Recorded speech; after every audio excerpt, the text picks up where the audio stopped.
Around 9 a.m. Tuesday, February 18th was the time everyone got ready to load the bus with their luggage and suitcases. The bus ride was 8 to 10 hours long, stopping at the border to the U.S. Most of us played while others read and slept. We stopped at a lunch stop around 2 to 3. For lunch, there were many different choices: Subway, McDonald's, and Superstore, and more. We rode for another 5 hours after arriving in Times Square. On Tuesday night, after arriving at Times Square for the bus, we dropped our luggages and suitcases in our rooms and started to walk to McCarthy's Pub for dinner. The McCarthy's Pub was a wonderful restaurant experience and also somewhat delicious. We arrived at the restaurant around 9 p.m. The food at the restaurant was amazingly delicious. Many of us ordered pastas, which took forever. After eating at the restaurant for an hour, we walked back to the hotel for the next day. On Wednesday morning, we had to wake up bright and early at 7 a.m. to get dressed for a big sightseeing day in New York. We first had breakfast in Times Square with multiple options like McDonald's, Starbucks. Then we made our way to the cruise stop. The cruise ship was very entertaining with food at any time for lunch and seeing multiple islands and landmarks. We saw the Statue of Liberty, where most of us took photos to remember. The cruise lasted for around 2 hours, which ended up dropping us at the docking place. We then went to a mini mall called the Rockefeller Center. At the center, we shopped around the Nintendo store, the Lego store, and more shops. After shopping, we headed back to the hotel to prepare for the opening ceremony. The opening ceremony was a great experience. Some of us were flag bearers, which meant that they had to get ready a bit early. The rest of us got ready a little later and headed down to the biggest room in the hotel. It took a long time to get in because there was a line. It started with speeches by important people like Antonio Guterres, the Security Council of the UN. When it was time, we watched all the flag bearers walk by holding their country's flags. We listened to some more speeches before heading back to our rooms to get some needed rest for the first day of MMU1 officially. Thursday was a hard day for most of us. It was the first conference day, so we had to wake up at 6 a.m. to get suited and booted. We ate breakfast in Times Square as usual and straight to our conference rooms.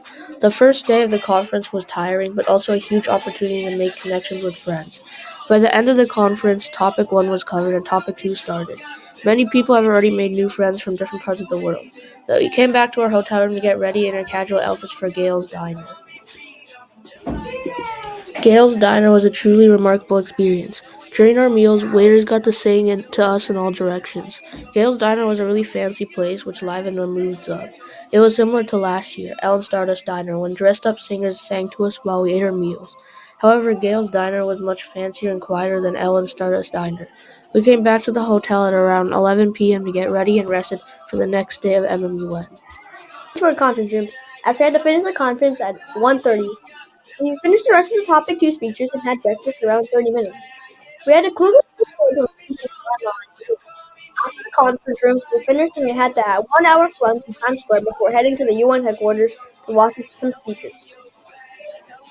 The UNHQ was a fascinating place. We walked for 30 minutes from Times Square to the UNHQ. We all had to wait for a long time to be let in.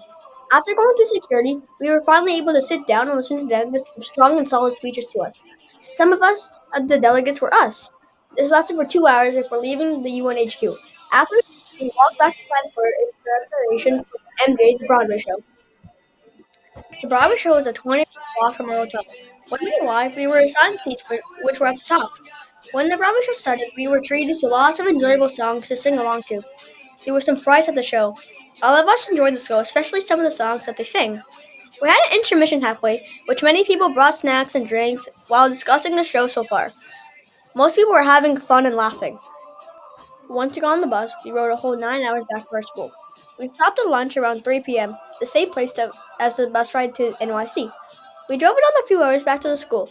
We arrived near 7:20, with our parents waiting to pick us up.